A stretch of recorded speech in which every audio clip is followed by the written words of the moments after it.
ଜଗନ୍ନାଥ ସାଙ୍ଗମାନେ ଆଉ କେମିତି ଅଛନ୍ତି ଆପଣ ମାନେ ସବୁ ଭଲରେ ଅଛନ୍ତି ନା? ମୁଁ ତ ବହୁତ ବଢ଼ିଆ ଅଛି। ଆଉ ଏଇଟା ହେଉଛି ମୋର ଫାଷ୍ଟ ବ୍ଲଗ୍। ଯଦି ମୋ ତରଫରୁ କିଛି ଭୁଲ ଥାଏ ତାହେଲେ ମୋତେ କ୍ଷମା କରିଦେବେ। ଯେମିତି ସର୍ଟ ଭିଡ଼ିଓରେ ମୋତେ ଭଲ ପାଇବା ଦେଉଥିଲେ ମୋର ବିଶ୍ୱାସ ଭରସା ଅଛି ଆପଣମାନେ ସେମିତି ମୋତେ ଲଙ୍ଗ ଭିଡ଼ିଓରେ ଭଲ ପାଇବା ଦେବେ। ଆଉ ଯେହେତୁ ମୋର ଏଇଟା ପ୍ରଥମ ବ୍ଲଗ୍ ମୁଁ ଭାବିଲି କିଛି ବାବାଙ୍କ ବାବାଙ୍କ ଉପରେ ହେଉଛି ଭିଡ଼ିଓ କରିବି। ଆପଣମାନେ ତ ଜାଣିଥିବେ ବାବା ବରାଳ ବାଲୁକେଶ୍ୱର, ଆଉ ତାଙ୍କୁ କିଏ ନ ଜାଣିଛନ୍ତି। ଆଉ ତାଙ୍କରି ଭିଡ଼ିଓ ମୁଁ ଆଜି କରିବି। କାହିଁକି ନା ହେଉଛି ଭାବିଲି ଆଜି ମୋର ଯେହେତୁ ମାନେ ଫାଷ୍ଟ ବ୍ଲଗ୍, ସେଥିପାଇଁ ମୁଁ କହିଲି ନା ଆଗେ ମୁଁ ବାବାଙ୍କ ବିଷୟରେ କିଛି କହିବି ଫାଷ୍ଟ ବ୍ଲଗ୍ରେ। ଆଉ କେମିତି ଗୁଆ ନଡ଼ିଆ ବସେଇବା, ଘରେ ରହିକି ବସେଇ ହେବ କି ନ ହେବ, କି ଯିବାକୁ ପଡ଼ିବ, କେତେ ପଇସା ଖର୍ଚ୍ଚ ହେବ, ଆଉ ଗୁଆ ନଡ଼ିଆ ବସେଇକି ମାନସିକ ପୂଜା ରଖିଲେ ଏହା ପୂରଣ ହୁଏ କି ନାହିଁ, ଆଉ ଗୋଟେ କଥା ହଁ କେତେ ଦିନ ମାନେ କ'ଣ କ'ଣ ସବୁ ବାରଣ ଅଛି, କେତେ ଦିନ ଆମେ ମାନସିକ ପୂଜା ରଖିପାରିବା, ଆଉ ସେଇ ବିଷୟରେ ଡିଟେଲ୍ସରେ ମୁଁ କହିବି ଆଜି। କାହିଁକି ନା ମୁଁ ନିଜେ ଯାଇଥିଲି ବାବାଙ୍କ ପାଖକୁ। ଆଉ ଗୋଟେ ବର୍ଷ ହେଇଯିବ, ହେଇନି 7-8-9 ମାସ ହେଇଛି। ଆଉ ମୁଁ ବି ଯାଇଥିଲି, ଆର ବର୍ଷ ଯାଇଥିଲି, ମେ ମାସ ଯାଇଥିଲି। ଆଉ ଦେଖିବା, ଚାଲନ୍ତୁ ବାବାଙ୍କ ବିଷୟରେ କ'ଣ କ'ଣ ସବୁ ଆପଣମାନଙ୍କୁ କହୁଛି, ଆସନ୍ତୁ ତାହେଲେ ଜାଣିବା ଆମେ କେମିତି ଗୁଆ ନଡ଼ିଆ ବସେଇବା। ଆଉ ଯଦି ଚାହିଁବେ ଆପଣମାନେ ବାବାଙ୍କ ପାଖରେ ଯାଇକି ନିଜେ ଗୁଆ ନଡ଼ିଆ ବସେଇବେ, ବହୁତ ଭଲ କଥା। ଆଉ ଯଦି ମାନେ ବହୁତ ଦୂର ଅଛି ଘର, ଯାଇପାରିବେନି, କିଛି ଅସୁବିଧା ନାହିଁ। ନନାଙ୍କ ଭିଡ଼ିଓରେ ତ ନନା ନମ୍ବର ଦେଉଛନ୍ତି ନା, ସମସ୍ତେ ଯେକୌଣସି ନନାଙ୍କ ସହିତ ଭିଡ଼ିଓ ପକାଉଛନ୍ତି ଯେଉଁ, ଆଉ ନନାଙ୍କ ସହିତ କଣ୍ଟାକ୍ଟ କରିବେ କି ଆମେ ଗୁଆ ନଡ଼ିଆ ବସାଇବା ପାଇଁ ଚାହୁଁଛୁ। ଆଉ ନନା ଆପଣଙ୍କୁ ଡିଟେଲ୍ସରେ ବୁଝାଇଦେବେ। ମୁଁ ଯେହେତୁ ପ୍ରଥମେ ଗୁଆ ନଡ଼ିଆ ବସାଇଥିଲି, ଆଉ ମୁଁ ମାନେ ରାତିରେ ନନାଙ୍କୁ ଫୋନ୍ କଲି। ଆଉ ନନା ସେଇଠୁ ଫୋନ୍ରେ କଥା ହେଲେ, କହିଲେ କି ଗୁଆ ନଡ଼ିଆ ବସାଇବା ପାଇଁ ଯାହା ବି ପଇସା ଖର୍ଚ୍ଚ ହେବ, ଆଉ କହିଲେ ଆଉ 21 ଦିନ ପୂଜା ହେବ, ଯାହା ଲାଗିବ ବାବାଙ୍କ ପାଖରେ ମା ଯେଉଁ ପାର୍ବତୀ ମା ଅଛନ୍ତି, ମାଆଙ୍କ ବାବାଙ୍କ 2 ଜଣ ମା ବାବା ପୂଜା ହେବେ। ଆଉ ଯେଉଁ ଯାହା ଲାଗିବ ନନା କହିବେ।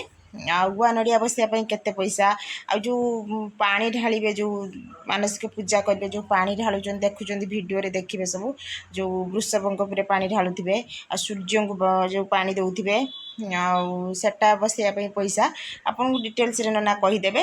ତାପରେ ହଁ ସେଦିନ ବି ନନାଙ୍କୁ କିଛି ପଇସା ପଠେଇଲେ ସେ ସକାଳୁ କ'ଣ କରିବେ ନା କହିବେ, ମାନେ ନିଜେ ଯଦି ଥରେ ନିଜର କିଛି ମାନସିକ ରଖିବାର ଅଛି ନିଜେ କରିପାରିବ, କି ସ୍ୱାମୀ ସ୍ତ୍ରୀ ଯିଏ ରଖିବ, ମାନେ ସେଇ 2 ଜଣ ଲୋକ ହିଁ ମାନେ ଥରେ ମୁଁ ମୋ ସ୍ୱାମୀ 2 ଜଣ ରହିଥିଲୁ। ଆମେ 2 ଜଣ ପୁରା 21 ଦିନ ପର୍ଯ୍ୟନ୍ତ ମାନେ ରହିଲୁ, ବାରଣରେ ରହିଲୁ। ତାପରେ ସେଠିକି ବାବାଙ୍କ ପାଖକୁ ଗଲା ପରେ ନନା କ'ଣ କଲେ ନା ଏଠି ଆମେ ମାନସିକ ପୂଜା କରିକି ଆସିଲୁ। ଯଦି ଚାହିଁବେ ଜଣେ ରହିବା ପାଇଁ ରହିପାରିବେ, ସେଇଟା ଆପଣଙ୍କ ଉପରେ ଡିପେଣ୍ଡ କରେ କିଏ କିଏ ରହିବେ। ଆଉ ତାପରେ ଯେହେତୁ ଆମେ 2 ଜଣ ସ୍ୱାମୀ ସ୍ତ୍ରୀ 2 ଜଣ ରହିଥିଲୁ। ଆଉ ତାପରେ ନନା କହିଥିଲେ ସକାଳୁ ହେଉଛି ଯେଉଁଦିନ ଗୁଆ ନଡ଼ିଆ ବସାଇବେ, ନନା ପୁରା ବାବାଙ୍କୁ ସକାଳୁ ଗାଧୁଆ ପାଧୁଆ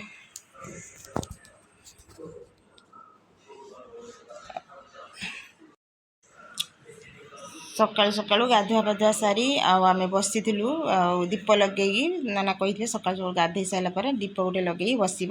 ଆମେ ଦୀପ ଲଗେଇ ସ୍ୱାମୀ ସ୍ତ୍ରୀ 2 ଜଣ ବସିଥିଲୁ। ତାପରେ ବାବା ଯେତେବେଳେ ଗୁଆ ନଡ଼ିଆ ବସାଇବେ ତାହେଲେ ଆପଣଙ୍କୁ ଭିଡ଼ିଓ କଲ୍ କରିବେ, ପୁରା ବାବାଙ୍କୁ ଦେଖେଇବେ, ଆପଣମାନେ ଦେଖିବେ ବାବାଙ୍କୁ ସେଇଠି ପୁରା ଦେଖେଇବେ।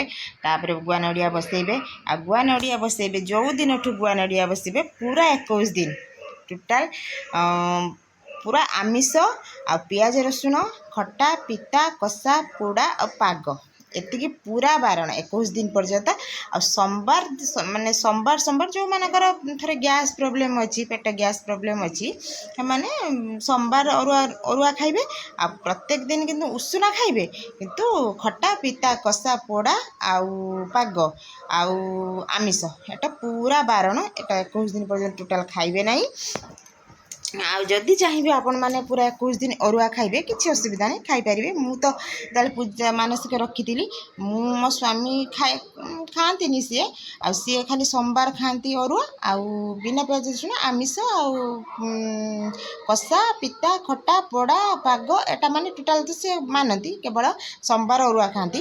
ଆଉ ମୁଁ କିନ୍ତୁ ମାନେ 21 ଦିନ ପର୍ଯ୍ୟନ୍ତ ମୁଁ ଅରୁଆ ଖାଇଥିଲି। ହଁ, ମୋର ଗ୍ୟାସ୍ ପ୍ରୋବ୍ଲେମ୍ ଅଛି, ଏମିତି ମାନେ ଟିକେ ଟିକେ ଦେଖେଇଲା ଗୋଟେ 2 ଦିନ, ତାପରେ ପୁରା ଠିକ୍ ହେଲି। ଏତେ ମାନେ ବାବାଙ୍କର ଦୟା, ମୁଁ ଗୋଟେ ଦିନ ଯଦି ଅରୁଆ ଖାଇଦେମି ମାନେ ତା ପରଦିନ ମୋର ଗ୍ୟାସ୍ ବାହାରି ପଡ଼ିବ। କିନ୍ତୁ ମୁଁ 21 ଦିନ ପର୍ଯ୍ୟନ୍ତ ଅରୁଆ ଖାଇଲି, କିଛି ବି ହେଲାନି। ଆଉ ଆପଣମାନେ ବିଶ୍ୱାସ କରିବେ କି ନାହିଁ ସେଟା ମୁଁ ତ ଜାଣି ନାହିଁ। ଆପଣମାନେ ଯଦି ବି ମାନେ ମାନସିକ ରଖି ପୂଜା କରିବାକୁ ମାନେ ରଖୁଛନ୍ତି ମାନସିକ, ଆପଣମାନେ ବି ମାନେ ନିଜେ ସେଇଟା ଇଏ କରିବେ। ମାନେ ଯାହା ବି ରାନ୍ଧିଥିବ ନା, ମାନେ ଏମିତି କିଛି ନା, ଖାଲି ସିଝେଇ ବି ଦେଇଥାଉ, ସେ ପୁରା ପୁରା ଅମୃତ ଭଳିଆ ଲାଗିବ, ବହୁତ ହି ଭଲ ଲାଗେ। ଆମେ ପୁରା 21 ଦିନ ପର୍ଯ୍ୟନ୍ତ ଆମେ ପୁରା ମାନେ ମାନିକି ରହିଥିଲୁ। ଆଉ ଯେଉଁ କହିଲି ପାଗ, ହଁ, ପାଗଟା ହେଲା କ'ଣ ନା, ପୁରୀ ସାଇଡ଼୍ରେ କୁହନ୍ତି ପାଗ ହେଲା ମାନେ ଯାହା ନିଜେ ରୋଷେଇ କରିକି ଖାଇବ ଥରେ। ଆଉ ମାନେ ତୁମ ଫ୍ୟାମିଲିର ଯେତେ ବି ଲୋକ ଥାଆନ୍ତୁ, ସେମାନେ ବି ଯଦି ତୁମକୁ ରୋଷେଇ କରିକି ଦେବେ, ତ ସେଟା ହେଉଛି ତୁମେ ଖାଇବନି, ତୁମେ ନିଜେ ରୋଷେଇ କରିକି ଖାଇବ। ଏଇଟା ହେଉଛି ପାଗ କୁହନ୍ତି ସେ ପୁରୀ ସାଇଡ଼୍ରେ। ଆଉ ହେଉଛି 21 ଦିନ ମାନସିକ ରଖିବ। 21 ଦିନ ମାନସିକ ପରେ କ'ଣ କରିବେ ନା, ତାପରେ ଯେଉଁଦିନ ତୁମର 21 ଦିନ ହେଇଯିବ, ସେଇଦିନ ରାତିରେ ଫୋନ୍ କରିବ ବା ସକାଳୁ ଫୋନ୍ କରିବ, ନନା ଆମର 21 ଦିନ ଆଜି ହେଇଗଲା, ଆମେ କାଲିକି ବାହାରିବୁ। ନନା କହିବେ ଠିକ୍ ଅଛି ଆସନ୍ତୁ ଆପଣ। ତାପରେ ବାହାରିକି ଯିବେ। ହଁ, ଯେଉଁମାନେ ଆଉ ଯାଉଛନ୍ତି, ଯଦି ଥରେ ଆମେ ସାକ୍ଷୀଗୋପାଳ ପାଖରେ କ'ଣ ହୁଏ ନା, ରୁହେନି ଏକ୍ସପ୍ରେସ୍ ଟ୍ରେନ୍ ଗୁଡ଼ାକ ସାକ୍ଷୀଗୋପାଳ ପାଖରେ ରୁହେନି, ଲୋକାଲ୍ ଟ୍ରେନ୍ ରୁହେ। ଆମେ ଲୋକାଲ୍ ଟ୍ରେନ୍ରେ ଗଲେ କ'ଣ ହେବ ନା, ଆମେ ବାବାଙ୍କ ପାଖରେ ପହଞ୍ଚି ପୂଜା କରିପାରିବା ନାହିଁ। ଆମେ ତ ଏଠୁ ବାହାରିକି ଯାଇଥିଲୁ ରାତି 3ଟା କି 4ଟା ଏଠୁ ବାହାରିକି ଗଲୁ। ଆଉ ସେଠି ଯାଇକି ସାକ୍ଷୀଗୋପାଳ ପାଖରେ ଯେହେତୁ ଟ୍ରେନ୍ ରହିବନି, ସେଥିପାଇଁ ଭୁବନେଶ୍ୱରରୁ ଓହ୍ଲେଇ ପଡ଼ିଲୁ। ଭୁବନେଶ୍ୱରରୁ କ'ଣ କଲୁ ନା, ଭୁବନେଶ୍ୱର ବସ୍ ଷ୍ଟାଣ୍ଡରୁ ଗଲୁ। ଆଉ ବସ୍ ମାନେ ସବୁ ବସ୍ ଯାଉନି, କିନ୍ତୁ ଯେଉଁ ବସ୍ ଚାଲୁଛି, ଯେଉଁ ବସ୍ ବି ଯାଉଛି, କ'ଣ ହେଉଛି ନା, ସେଠି କହିବେ ଆମେ ପଟ୍ଟନାୟକ ଛକରେ ଓହ୍ଲେଇବୁ।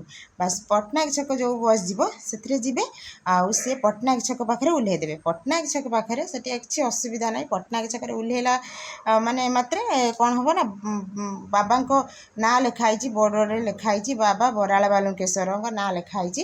ତାପରେ ଆଉ ଟେମ୍ପୁ ତ ଆଭେଲେବୁଲ୍, ଯେତେବେଳେ ଚାହିଁବେ ଟେମ୍ପୁ ମିଳିଯିବ, କିଛି ଅସୁବିଧା ନାହିଁ। ତାପରେ କ'ଣ କରିବେ ନା, ସେଠି ଟେମ୍ପୁ ନେଇକି ବାବାଙ୍କ ପାଖରେ ଛାଡ଼ିଦେବ, 100 ଟଙ୍କା ନେବ।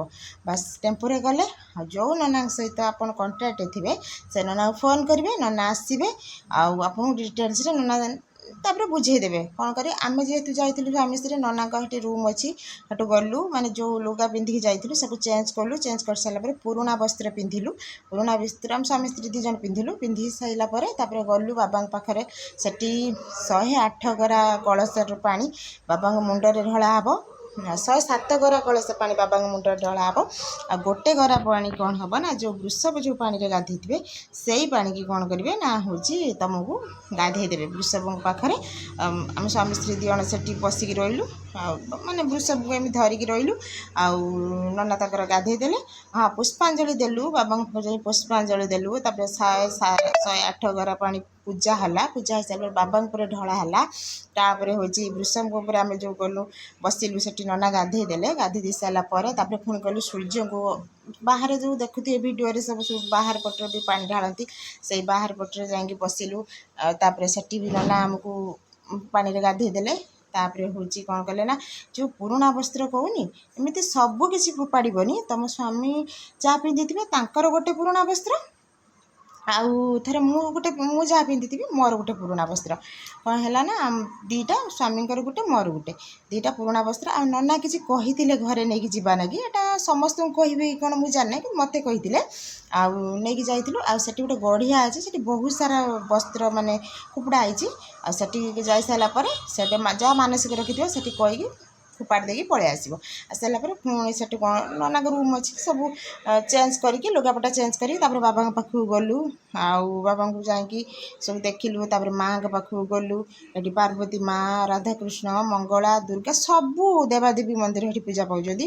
ହଁ, ଆଉ ଗୋଟେ ବଡ଼ କଥା ଶୁଣନ୍ତୁ, ଯେହେତୁ ପାର୍ବତୀ ବାବାଙ୍କ ପାଖକୁ ଯାଉଛନ୍ତି ତାପରେ ନିହାତି ପାର୍ବତୀ ମାଆଙ୍କ ପାଖକୁ ଯିବେ। ଆଉ ମା ତ କେବେ କେଉଁ ଝିଅର ଦୁଃଖ ଦେଖିପାରନ୍ତିନି ନା, ଏଇଟା କିନ୍ତୁ ସତ କଥା। ମୁଁ ଯାଇଥିଲି ମାଆଙ୍କ ପାଖକୁ ଆଉ ମାନେ ଆପଣମାନେ ଜାଣିଥିବେ କି ଯେଉଁ ମାଆଙ୍କ ଭିଡ଼ିଓ ବି ସବୁ ଅଛି, ନନା ପକାଉଛନ୍ତି ବାବାଙ୍କ ଯେଉଁ ବରାଳ ବାଲୁଙ୍କେଶ୍ୱର ପାଖରେ। ଆପଣ ଏମିତି ଦୁଇ ହାତ ପାତିବେ ନା, ମା ପୁରା ମାନେ ମସ୍ତକରୁ ଫୁଲ ଖସେଇବେ। ଏଇଟା ପୁରା କିନ୍ତୁ ମାନେ ରିଏଲି ମୁଁ ଏଇଟା ନିଜେ ଅନୁଭବ କରିଛି। ଆଉ ମୁଁ ମୋ କଥା କହୁଛି, ଆଉ କାହା କଥା କ'ଣ ସେଟା ମୁଁ କହୁନାହିଁ, ମୋ କଥା ମୁଁ କହୁଛି। ଆଉ ମୁଁ ଯେତେବେଳେ ଯାଇକି ମାଆଙ୍କୁ ନନାଙ୍କୁ ଖାଲି ପଚାରିଦେଲି, ଯାଇକି ଜୁହାର ହେଲି। ଜୁହାର ହେଇସାରିଲା ନନାଙ୍କୁ ପଚାରିଲି, ନନା ଆଉ ମାଆ କ'ଣ ସତରେ ଫୁଲ ଖସଉଛନ୍ତି? ସେଠୁ ନନା ମୋତେ କହିଲେ, କାହିଁ ଖସେଇବେନି, ଆଉ ତୁମେ ସେତିକି ଭକ୍ତିରେ ବିଶ୍ୱାସରେ ଡାକ, ନିଶ୍ଚିତ ଫୁଲ ଖସିବେ। ଆପଣମାନେ ବିଶ୍ୱାସ କରିବେନି, ନନାଙ୍କ ପାଟିରୁ କଥା ସରିନାହିଁ, ମାନେ ମୁଁ ଏମିତି ହାତ ପତେଇଛି ସାଙ୍ଗେ ସାଙ୍ଗ ଫୁଲ ଖସିଲା ପୁରା ମୁଣ୍ଡରୁ ମୋ ହାତ ମାନେ ମସ୍ତକରୁ ପୁରା ଖସେଇଲେ ଫୁଲ ମୋ ହାତରେ। ମାନେ ମୋ ଆଖିର ପୁରା ଲୁହ ପୁରା ଠପ୍ ଠପ୍ ହେଇ ମାନେ ଗଡ଼ିଗଲା। ମାନେ ମୋତେ ବହୁତ କାନ୍ଦ ଲାଗିଲା। ମୁଁ ସେଠି କାନ୍ଦି ବି ପକେଇଥିଲି। ଆଉ ତାପରେ ହେଉଛି ସେଇଠୁ ନନା କହିଲେ ତୁମେ ଯେ ମାନସିକ ପୂଜା କରିବାକୁ ଆସିଥିଲ, ମାଆ ତୁମକୁ ଆଶୀର୍ବାଦ ଦେଲେ, ଯାଅ ତୁମ ମାନସିକ ପୂରଣ ହେବ। ହଁ, ସତ କଥା, ମୋର ମାନସିକ ପୂରଣ ହେଇଛି। ଆଉ ମୁଁ ଯାହା ମାନସିକ ରଖିଥିଲି ମୋର ପୂରଣ ହେଇଛି। ମୁଁ କାହା କଥା କହିବିନି। କିଏ କହିବ ଆସିକି ଭିଡ଼ିଓରେ କମେଣ୍ଟ କରିବ, ହଁ ଆସିକି ବଡ଼ ବଡ଼ କଥା କହୁଛି, ଆମେ ତ ଯାଇଥିଲୁ ମାନସିକ ପୂଜା ରଖିଥିଲୁ କାହିଁ ପୂରଣ ହେଲାନି। ମୁଁ କାହା କଥା କହିବିନି। ସେତିକି ଭକ୍ତି ଆଉ ବିଶ୍ୱାସରେ ଡାକ, ବାବା ନିଶ୍ଚିତ ଶୁଣିବେ। ବାବା ବହୁତ ଦୟାଳୁ। ଆଉ ବାବା ମାନେ ଡାକିକି ଦେଖ, ନିଜେ ଭକ୍ତିରେ ବିଶ୍ୱାସରେ ଡାକ, ନିଶ୍ଚିତ ବାବା ଶୁଣିବେ, ସବୁ କଥା ଶୁଣିବେ। ଆଉ ମୁଁ ସେତିକି ବୋଧେ ଡାକିଥିଲି ବାବାଙ୍କୁ, ଆଉ ବାବା ମୋର ପୂରଣ କରିଛନ୍ତି। ଆଉ ମୋର ବି ବିଶ୍ୱାସ ନଥିଲା କି ହଁ ବାବା ଏଇଟା ପୂରଣ ହେଇଯିବ, ମାନେ ଏତେ ଜଲ୍ଦି ପୂରଣ ହେଇଯିବ। ଆଉ ବାବା ମୋତେ ଏତେ ଜଲ୍ଦି ପୂରଣ କରିଦେଲେ, ମୁଁ ମାନେ ଭାବିବି ନଥିଲି ହଁ ବାବା ମୋତେ ଏତେ ଜଲ୍ଦି ପୂରଣ କରିଦେବେ ବୋଲି। ଆଉ ଯାହା ହଉ ମୋର ମାନସିକ ପୂରଣ ହେଇଯାଇଛି। ଆଉ ମୁଁ ନିଶ୍ଚିତ ଯିବି।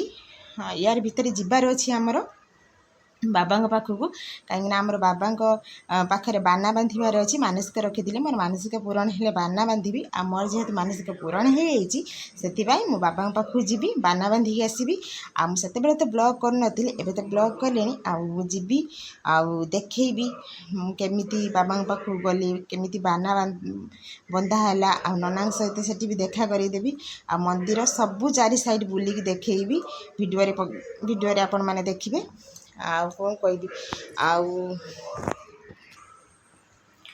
ହଁ, ଆଉ ଗୋଟେ ପଇସା କଥା। ଆଉ ସେମିତି ଆର ବର୍ଷ ତ ମୁଁ ଯାଇଥିଲି, କିନ୍ତୁ 5,000 ଭିତରେ ହେଇଯିବ। ନନା ନେବେ ଗାଡ଼ି ଭଡ଼ା, ଆଉ ଯେହେତୁ ଦୂରରୁ ଆସିଥିବେ ଟିକେ ଗାଡ଼ି ଭଡ଼ା ଖର୍ଚ୍ଚ ଅଧିକା ଲାଗିବ, କିନ୍ତୁ ନହେଲେ ନନା ମାନେ 5,000 ବି ନୁହଁ, 5,000 କମ୍ ନନା ନେବେ। ଆଉ 5,000 ଭିତରେ ହେଇଯିବ। ଟିକେ ଅଧିକା ଲାଗିବ, ଯେହେତୁ ଦୂରରେ ଯିଏ ଆସୁଥିବେ ଗାଡ଼ି ଭଡ଼ା ମାନେ ତାଙ୍କର ଖର୍ଚ୍ଚ ବାର୍ଚ୍ଚ ନେଇକି। ଆମେ ତ ଯାଇଥିଲୁ ଯେତେବେଳେ ଆମର ଟୋଟାଲ୍ ନନା ନେଲେ, ଆଉ ଗାଡ଼ି ଭଡ଼ା ଯିବା ଆସିବା ଆଉ ଖର୍ଚ୍ଚ ଆମେ ଯାଇଥିଲୁ, ମୋ ପୁଅ ଝିଅ ଆଉ ଆମେ ସ୍ୱାମୀ ସ୍ତ୍ରୀ 4 ଜଣ ଯାଇଥିଲୁ। 5,000 ଟଙ୍କା ଭିତରେ ହେଇଗଲା। ଆଉ ଯେହେତୁ ସେଇଠୁ ଆଉ ଗୋଟେ ଷ୍ଟପେଜ୍ ଅଛି ପୁରୀ, ଆମ ଜଗନ୍ନାଥଙ୍କ ଦର୍ଶନ ନ କଲେ ହେବ କି? ମୁଁ ସେଥିପାଇଁ ଆମେ ପୁରୀ ବି ଯାଇଥିଲୁ। ଆଉ ବାବାଙ୍କ ପାଖକୁ ଯେତେ ଥର ଯାଏ ମୁଁ ଜଗନ୍ନାଥଙ୍କ ଦର୍ଶନ କରିକି ଆସେ।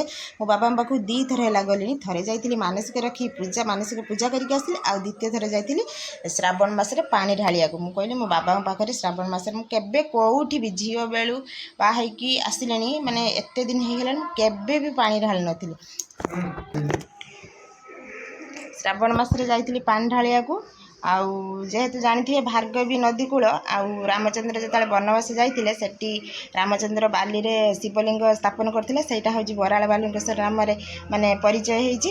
ଆଉ ମୁଁ ଯାଇଥିଲି ଶ୍ରାବଣ ମାସରେ ପାଣି ଢାଳିବାକୁ। ଏଇଟା ମୋର 3 ଥର ହେବ। ମାନସିକ ଯେହେତୁ ମୋର ପୂରଣ ହେଇଯାଇଛି, ଆଉ ଯିବି ବାବାଙ୍କ ପାଖରେ ବାନା ବାନ୍ଧିକି ଆସିବି। ଆଉ